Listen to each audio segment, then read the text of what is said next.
Video हट चुकी है और मेरा दिमाग भी ख़राब हो रहा था कि आखिर हटी तो हटी क्यों। हालांकि मुझे अभी तक पता नहीं चला है कि क्या रीज़न या किस डायलॉग या एग्जैक्ट किस डायलॉग की वजह से ये वीडियो टेक डाउन हुई है। बट अब मैं देख रहा हूँ कि लोग मेरे डायलॉग्स का खुद से ही एक मतलब निकाल रहे हैं।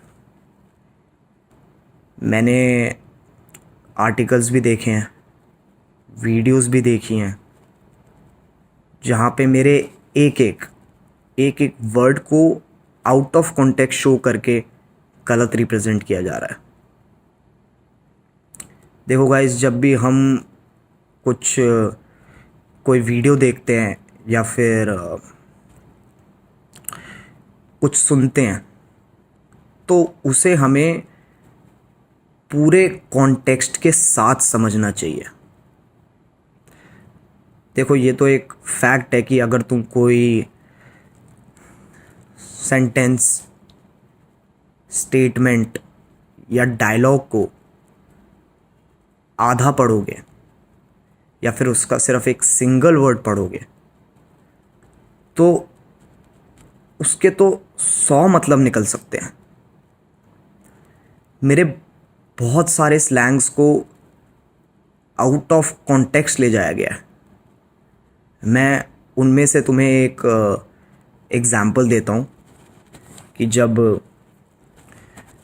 वीडियो में आमिर सिद्दीकी ब्रांड्स वाला पॉइंट कहता है कि टिकटॉक इन्फ्लुएंसर्स के पास यूट्यूबर्स से ज़्यादा ब्रांड्स होते हैं, तो मैंने उसके रिएक्शन में कहा था कि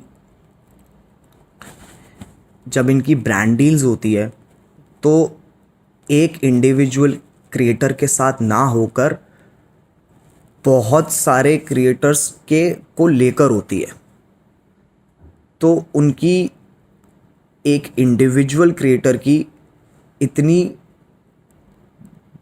ब्रांड वैल्यू नहीं होती। और उसी ब्रांड वैल्यू के कंटेक्स्ट में मैंने एक डायलॉग बोला था कि मिठाई की दुकान पे लेके जाऊंगा 200 में बिक जाएगा।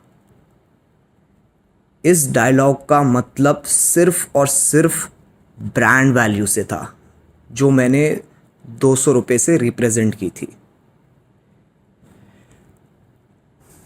अब मैंने ये भी देखा है कि कुछ लोग मेरे स्लैंग्स को हिंदी टू इंग्लिश ट्रांसलेट करके गलत रिप्रेजेंट कर रहे हैं। देखो गाइस, अगर तुम हिंदी में लिखे ह्यूमर को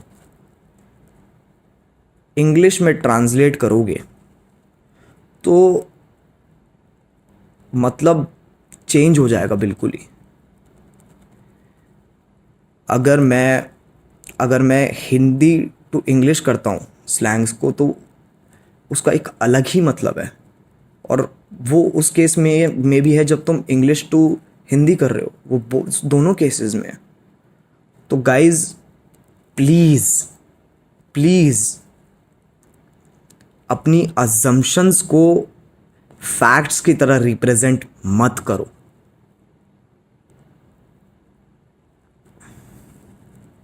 और अभी तो मुझे खुद नहीं पता है कि ऑफिशियली किस डायलॉग